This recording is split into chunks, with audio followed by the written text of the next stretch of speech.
એક ખાટલો તૈયાર કર્યો હાલો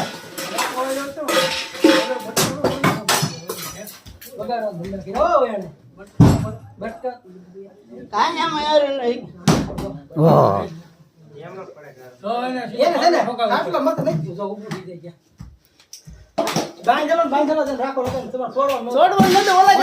છોડી મૂકો તે મેં છોડ્યો હવે પાંડે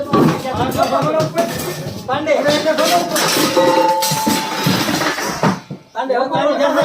ચાર પાંચ જણા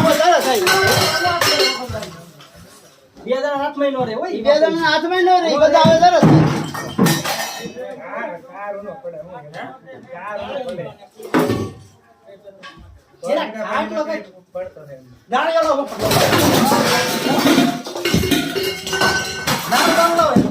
એ તો કહું છું આગળ બાટલો નાખી દો ને પેલા ગળો નાખીને બાંધી ટાંગો બાંગો